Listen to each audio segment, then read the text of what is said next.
नमस्कार। जो रचना मैं आज आप सबके सामने रख रहा हूँ यह संस्मरण है और अंतिम तक सुनने के बाद आप सभी श्रोताओं से निवेदन होगा, आप टिप्पणी में इसका शीर्षक जरूर दें।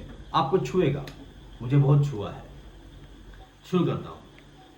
उसकी चाल बता रही थी कि वह पेट से है और शायद आखिरी माह चल रही है।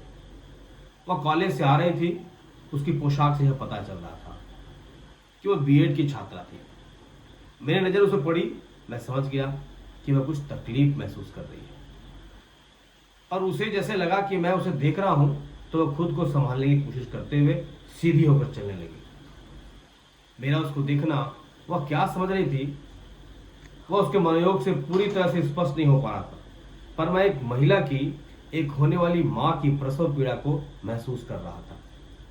अमूमन जब कोई पुरुष किसी गर्भवती महिला को देखता है तो कई तरह के भाव उसके मन में उठते हैं, पर इस समय मेरे मन में उसके प्रसव पीड़ा और परेशानी से परेशान होने के भाव उठ रहे थे, जैसे वो हमारी अपनी बेटी हो, बहन हो।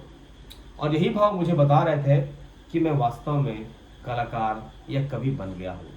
संवेदनशीलता पर्याप्त रूप से मुझ में है, नहीं तो आज के स्वार्थी वातावरण में किसे किसी की पीड़ा पड़ी है। या तो लोग देखकर ऐसी महिलाओं को अनदेखा कर देते हैं या फिर मजाक उड़ाते हैं, खिल्ली उड़ाते हैं, गप करते हैं। मैं उसके नज़दीक जाना चाह रहा था, पता करना चाह रहा था कि क्या आखिर में उसे तकलीफ क्या है, क्या मैं उसे कोई मदद कर सकता हूँ। पर पता नहीं मेरा ऐसा उसको कहने पर वो क्या प्रतिक्रिया दे सकती है, वो क्या समझ सकती है, हो सकता बुरा भी समझ ले। ऐसा सोचकर मेरे कदम उसके तरफ जाने से रुक जा रहे थे, पर उसके चलने का और कदम उठाने के तरीके से यह साफ झलक रहा था कि वो प्रसव पीड़ा से प्रभावित है। बाजार होने के कारण खुद को संभालने की कोशिश कर रही थी और जल्दी से घर पहुंच जाना चाह रही थी। स्वाभिमानी भी थी, किसी से मदद मांगना भी नहीं चाह रही थी।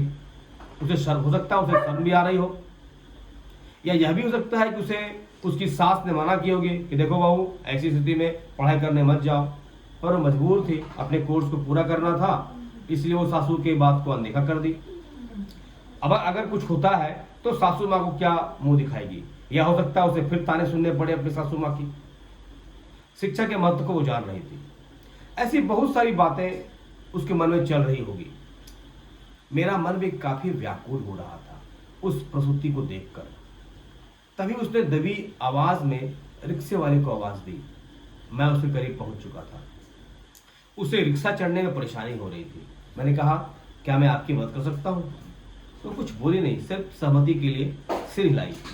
मैंने झट उसे सहयोग किया और रिक्शे पर बैठने में मदद किया।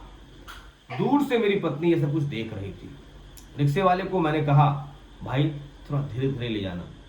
जाते हुए उसने कहा, उस महिला ने कहा, थैंक्स भैया।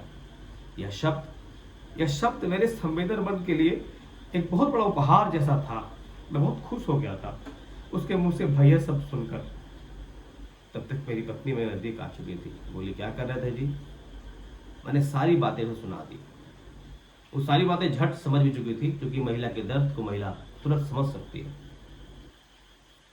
उसने कहा, मुझे आप जैसे पति पर गर्व है। आप पुरुष होकर के भी स्त्री की पीड़ा से परिचित हैं।